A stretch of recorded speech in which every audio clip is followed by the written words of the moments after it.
De fato, nós vivenciamos um momento absolutamente diverso em todo o mundo, e não foi diferente no estado de São Paulo e no ambiente da advocacia, que foi o impacto que todos nós sofremos pela pandemia, o que por si só já justifica uma série de realinhamento de prioridades e de necessidades que precisaram ser impulsionadas. De qualquer forma, o fato é que realizamos muito no âmbito do mandato de 2019 e 2021, mas temos condições de fazer ainda muito mais. E como sou uma pessoa de grupo que não apenas olha para as suas vontades individuais, aceitei a missão que foi apresentada pelo incentivo que recebi de muitas lideranças da advocacia de todo o estado de São Paulo, não só daqueles que estão à frente de 231 subseções das 254 que existem no âmbito da nossa instituição, mas também da grande maioria dos conselheiros seccionais e de lideranças da advocacia que exercem outras funções que não mandato no ambiente do nosso sistema.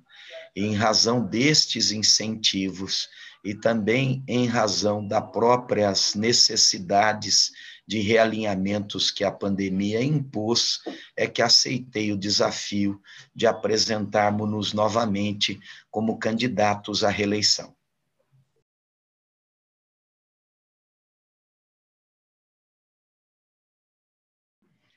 Eu penso o sistema ordem como um sistema que precisa ser suprapartidário, que, portanto, precisa dar voz, vez, oportunidade de diálogo a todas as ideologias, sejam elas políticas, religiosas, porque o papel da OAB é ser, sem dúvida alguma, vetor de aglutinação de forças e de restabelecimento do diálogo. E é assim que temos agido dentro da nossa gestão. Nós temos mantido a chamada distância de segurança dos governos em andamento. Não nos mantemos tão perto a nos impedir de agir quando devamos agir, e tampouco tão distantes que não nos permita o diálogo necessário para a construção de muitas pautas importantes. Costumamos destacar que junto ao sistema ordem cabe todos, mas só não cabem aqueles que querem fazer com que as suas individualidades, as suas bandeiras e as suas ideologias pessoais se sobreponham sobre os demais. Por isso é que na nossa gestão, nós somos a gestão que mais realizou o número de audiências públicas na história da nossa instituição. Nós discutimos em audiências públicas verdadeiras, com a participação dos mais variados atores sociais, de pessoas que tinham opiniões até mesmo absolutamente antagônicas. Nós discutimos todas as temáticas que impactavam na advocacia e também na sociedade. Discutimos o tema da importância da justiça do trabalho, discutimos a reforma da Previdência, a reforma tributária, a reforma administrativa, a advocacia assalariada, discutimos o pacote de leis anticrime, nós discutimos os temas os mais variados, sempre nos posicionando de acordo com aquilo que entendíamos como sendo o caminho mais adequado ao respeito à Constituição e à legislação vigente.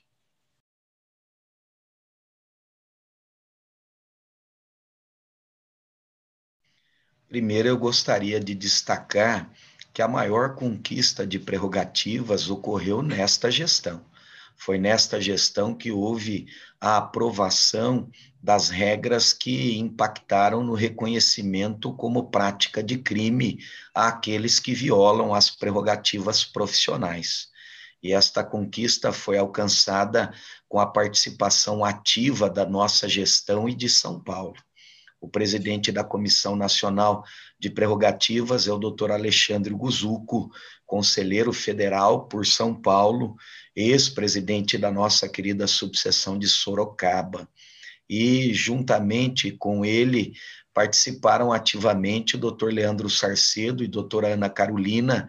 Moreira dos Santos, que são, respectivamente, presidente e vice-presidente da nossa Comissão Estadual de Direitos e Prerrogativas, no processo de discussão e convencimento dos parlamentares para a importância da aprovação da criminalização das ofensas às prerrogativas profissionais, que se deu por meio da inserção de dispositivos de lei na nova lei de abuso de autoridade. A nossa gestão promoveu descentralização administrativa, fazendo com que as atividades das 14 regionais de prerrogativas pudessem atender a muitas demandas da advocacia de maneira mais eficiente e objetiva.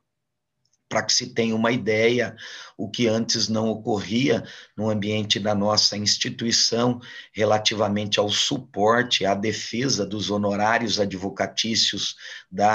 dos profissionais da advocacia, passaram a ocorrer no ambiente da nossa gestão. Foi criado um grupo de trabalho, de atividade dentro das nossas comissões, das nossas regionais de prerrogativas, que permitem com que hoje os advogados que solicitam assistência da OAB para a defesa dos seus honorários recebem e são contemplados com a participação da ordem junto aos processos judiciais para defender esta prerrogativa que são os honorários advocatícios. A nossa gestão, ela, ao invés de procurar o caminho que entendemos ser equivocado, de fazer circo, espetáculo, estardalhaço, expondo o colega que sofre, às vezes, violações de prerrogativas e que acaba,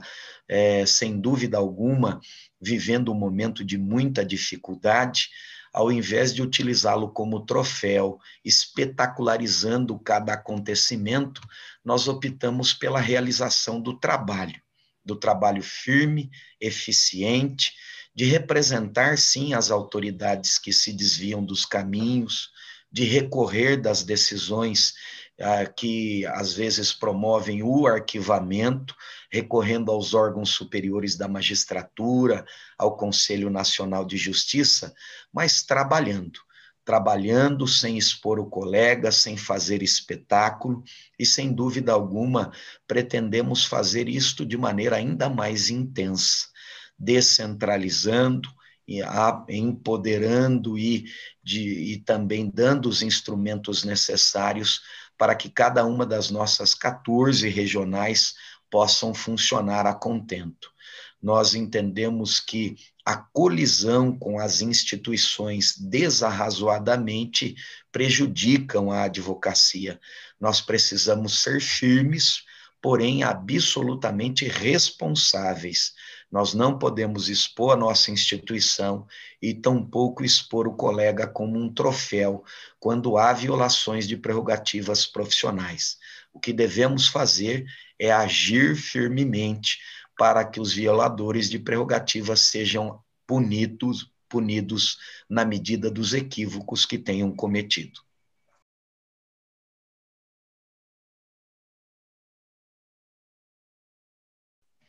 Penso que a Operação Lava Jato, a respeito dela, há prós e contras. Nós temos algo que é comum a toda a sociedade e não é diferente para o sistema ordem, que é a bandeira importantíssima do combate à corrupção.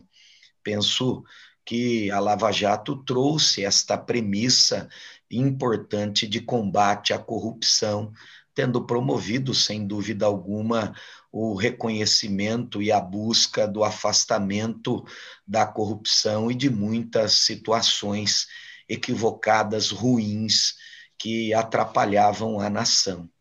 Mas, ao mesmo passo, a Operação Lava Jato acabou expondo algo importante que seja reconhecido e que o judiciário já reconheceu: o cometimento de abuso por autoridades implica um desserviço à justiça, um desserviço à comunidade.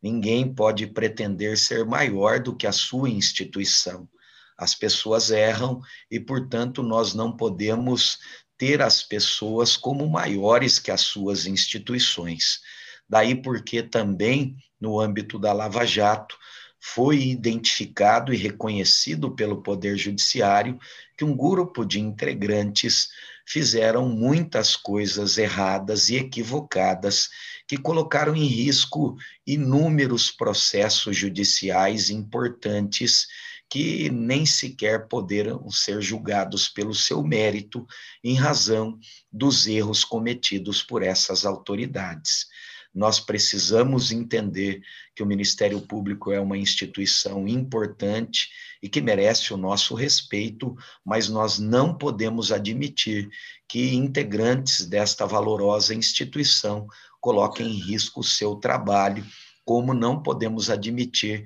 que integrantes de nenhuma entidade ou de nenhum dos poderes constituídos ou das atividades exercidas por autoridades coloquem em risco os bens maiores de todos. Foi reconhecido, portanto, que a Operação Lava Jato também cometeu muitos equívocos de abuso de autoridade, e isso foi muito ruim para a coletividade.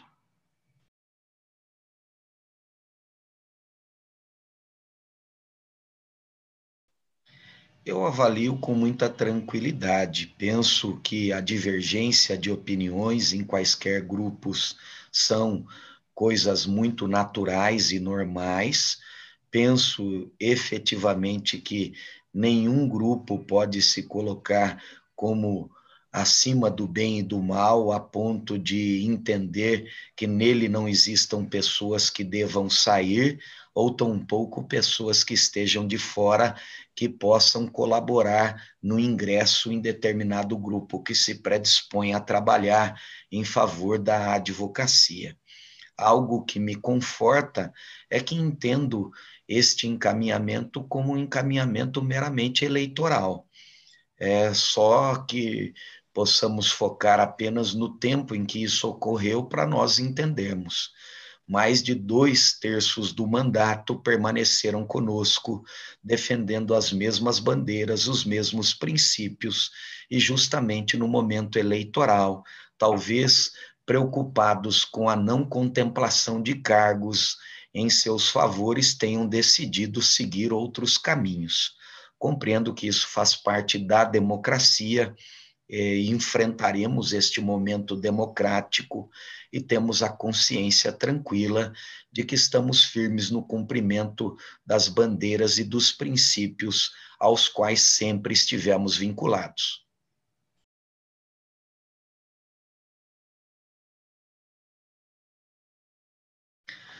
Penso que, sem dúvida alguma, existem muitas coisas ainda a serem feitas, mas é fato e não boato que nós realizamos muitas coisas em favor da advocacia com a participação democrática de toda a advocacia, seja representada pelas nossas 254 subseções, pelos nossos conselheiros seccionais,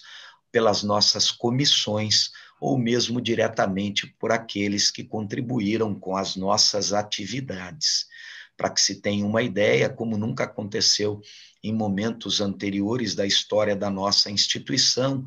nós não aumentamos nenhum centavo sequer das nossas anuidades ao longo dos 3 anos. As anuidades se mantiveram absolutamente congeladas, mesmo considerando a absoluta alta inflacionária que alcançou quase 20 pontos percentuais. Nós extinguimos a cobrança das anuidades das sociedades de advogados, que representavam uma demanda histórica da advocacia de São Paulo, e fizemos isso mesmo no momento da queda de arrecadação, impactada pela recessão econômica da pandemia, abrindo mão, portanto, de mais de 5% da receita geral do nosso orçamento. e fizemos isso sem comprometer as demandas importantes da advocacia, porque reaparelhamos as nossas 254 subseções, reaparelhamos mais de 950 endereços em todo o estado de São Paulo, nutrindo-os dos equipamentos tecnológicos necessários para que a advocacia pudesse continuar a exercer o seu papel indispensável no ambiente da justiça.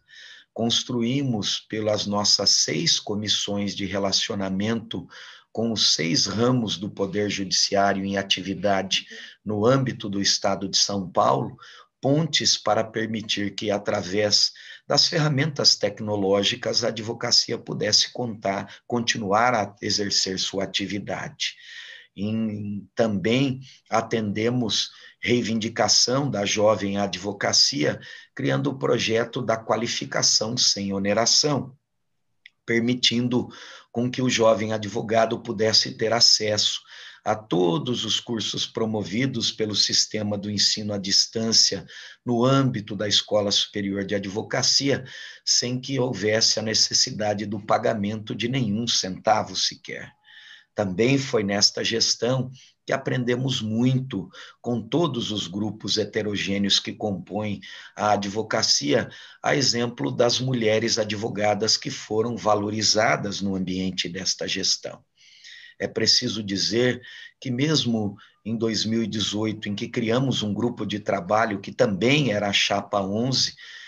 que temos essa mesma nominação nesse momento eleitoral, mesmo lá onde não existiam regras a exigir a reserva de espaços mínimos a grupos que pertencem à advocacia, nós tínhamos a consciência da importância da mulher advogada, da advocacia negra, e por isso nós fomos o grupo que apresentou o maior número de mulheres no contexto de uma única gestão, como também o maior número de integrantes da advocacia negra, onde se inserem pretos e pardos, mesmo considerando a somatória de toda a história dos 90 anos anteriores do nosso sistema.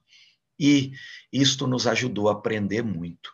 Para que se tenha uma ideia, o nosso compromisso não foi só o compromisso no momento da eleição, no momento da campanha, porque executamos e cumprimos isso ao longo do nosso mandato. 52% das nossas comissões foram presididas por mulheres.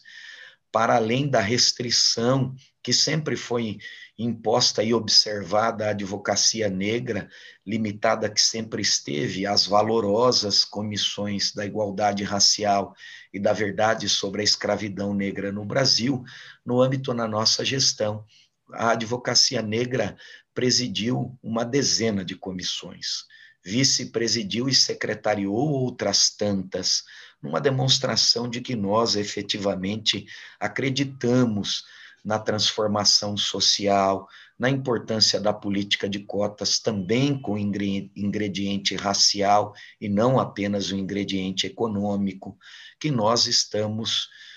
no âmbito de um aprendizado constante, é assim que pensamos ordem e que nos propomos para caminhar nesta nova gestão, pedindo o voto da advocacia para a Chapa 11. Na nossa gestão, criamos o benefício em favor da mulher advogada no ano em que se torna mãe, o benefício da isenção da anuidade para a mulher advogada. E assim o fizemos por aprender com as gestoras mulheres de que são necessários recortes de gênero para a criação de políticas que diminuam as diferenças sociais. É fato que quando as famílias se dedicam à filiação, seja através da adoção ou da gestação, é sobre os ombros das mulheres que recaem o maior peso de atenção familiar, a demandar, portanto, uma diminuição do seu tempo de trabalho e, no comum das vezes, a diminuição dos seus vencimentos. E respondemos a esta diferença social com uma política afirmativa da isenção da anuidade para a mulher advogada no ano em que se torna mãe. Assim também o fizemos quando criamos o benefício em favor da mulher advogada que está em situação de carência financeira e que seja vítima de violência doméstica.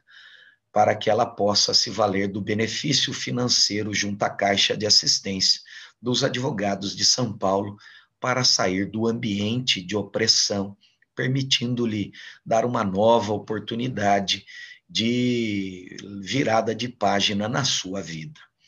Nós correspondemos à gestão que apresentou o portal da transparência, que permitiu com que a advocacia e toda a sociedade compreendessem onde concentramos as nossas ações e aplicamos os nossos recursos. Portanto, nós realizamos muitas coisas em favor da advocacia, mesmo no momento pandêmico, cônscios que estamos de que há ainda muito mais a fazer. Por isso é que nos apresentamos como candidatos neste pleito eleitoral e queremos servir a advocacia por mais 3 anos.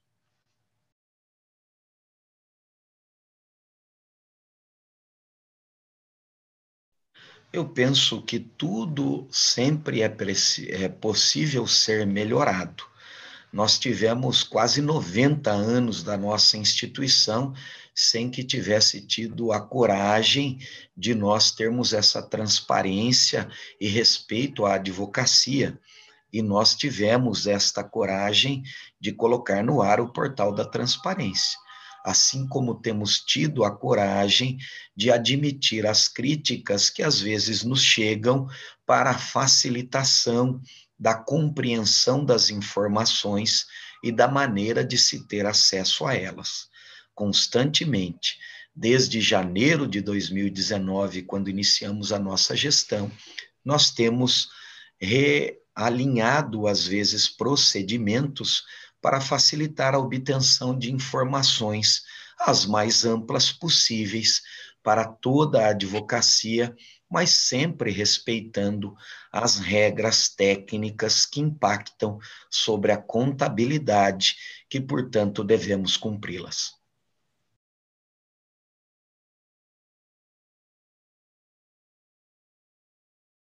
O papel da ordem é fundamental, não só no ambiente do acolhimento da jovem advocacia, mas também para impulsioná-la no ambiente de toda a sua estrutura, dando-lhe inclusive o suporte necessário para o seu efetivo ingresso no mercado de trabalho. E daí temos vários aspectos a serem impulsionados, desde a recepção por meio da comissão da jovem advocacia, desde o impulsionamento de estímulo para que os jovens advogados também participem das demais comissões técnicas com as temáticas que lhes digam respeito e lhes interessem do ponto de vista profissional, até a oportunização de suporte de qualificação constante através dessas políticas que impulsionamos pela Comissão de Cultura e também pela Escola Superior de Advocacia, lhes permitindo ter acesso a cursos de maneira a não lhes exigir o pagamento de recursos ou o mínimo possível quando eles vão avançando nos anos no seu ingresso profissional ou até mesmo protegendo o mercado de trabalho da advocacia, como, por exemplo, fizemos através do ajuizamento de mais de uma centena de ações a impedir que empresas de assessoria que não têm qualificação adequada para exercer a advocacia pudessem exercer o mercado de trabalho da advocacia e, portanto, são medidas que fizemos, vamos ampliar, continuar a fazer como forma de acolhimento, não só da jovem advocacia, mas de toda a advocacia que presta um serviço fundamental de suporte ao cidadão e de defesa dos direitos de cidadania.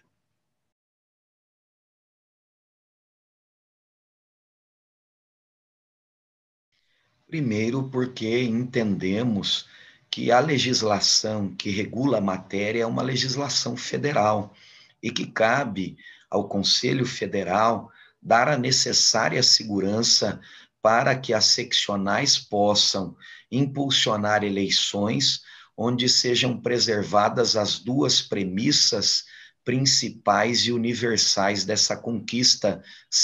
civilizatória que é o voto.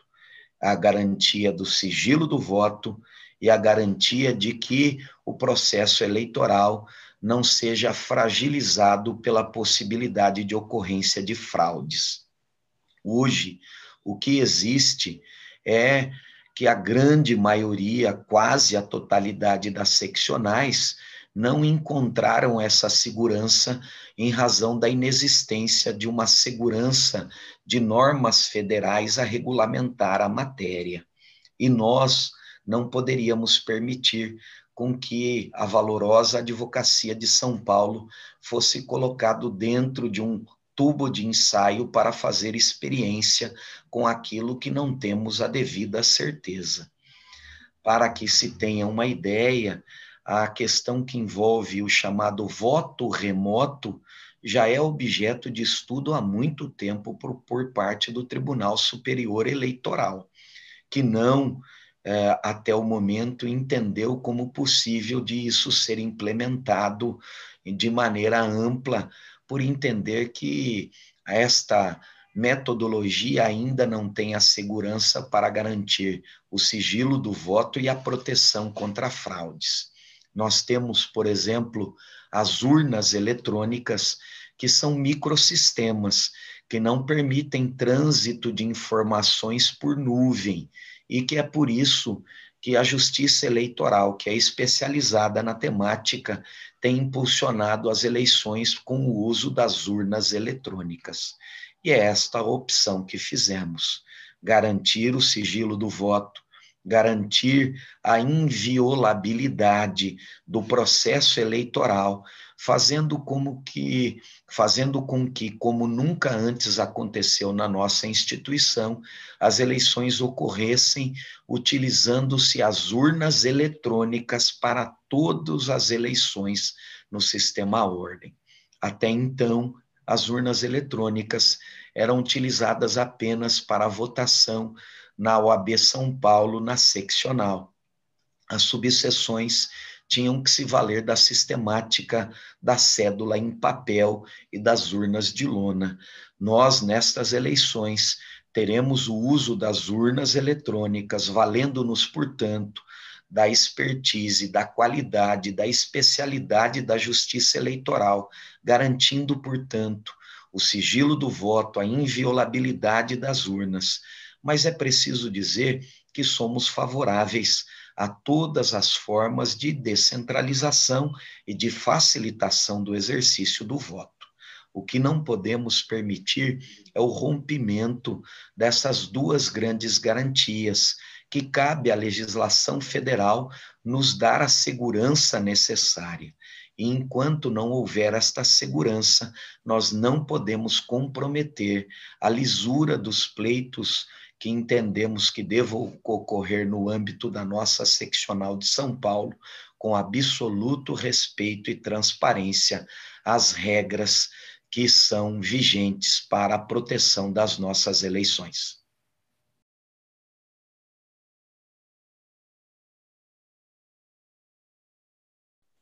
Nós já estamos a fazer desde o início da nossa gestão.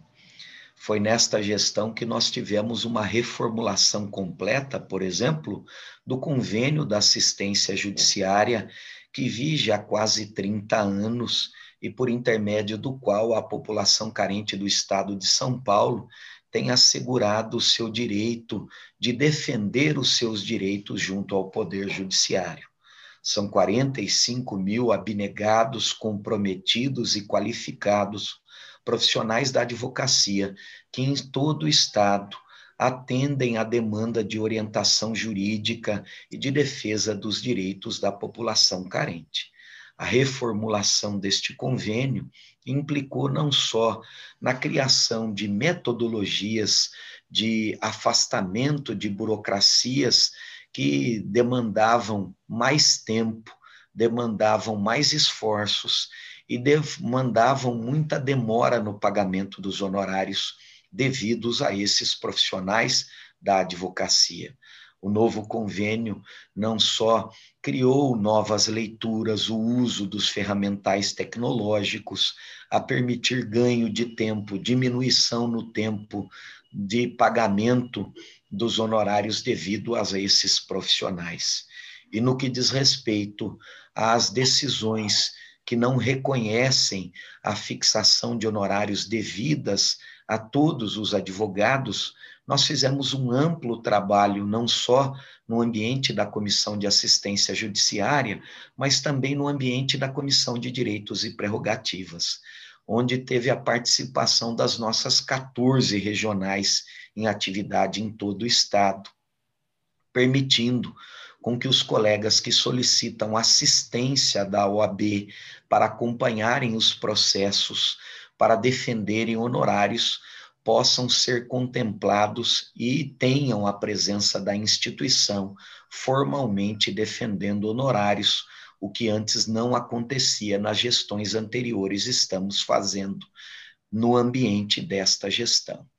Também pelas mãos e esforços da Advocacia de São Paulo, como também teve a participação de toda a Advocacia Nacional, o Conselho Federal ajuizou medida junto ao Supremo Tribunal Federal para que houvesse o reconhecimento da constitucionalidade da regra posta no artigo 85 do Código de Processo Civil, que é justamente o artigo destinado ao cuidado com os honorários advocatícios, na medida em que temos encontrado muitas decisões do Poder Judiciário não reconhecendo e fazendo a contemplação dos honorários como devem ser feitos, entendendo que não haveria respaldo desta regra do artigo 85 na nossa Constituição. O sistema ordem ajuizou medida no Supremo Tribunal Federal, que lá está tramitando justamente para a proteção dos honorários pertencentes à advocacia, assim como há trabalho junto ao Superior Tribunal de Justiça,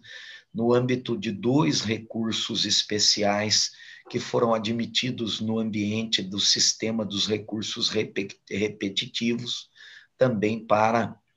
a garantia da preservação dos honorários e das regras mais objetivas que foram estabelecidas no artigo 85 do Código de Processo Civil.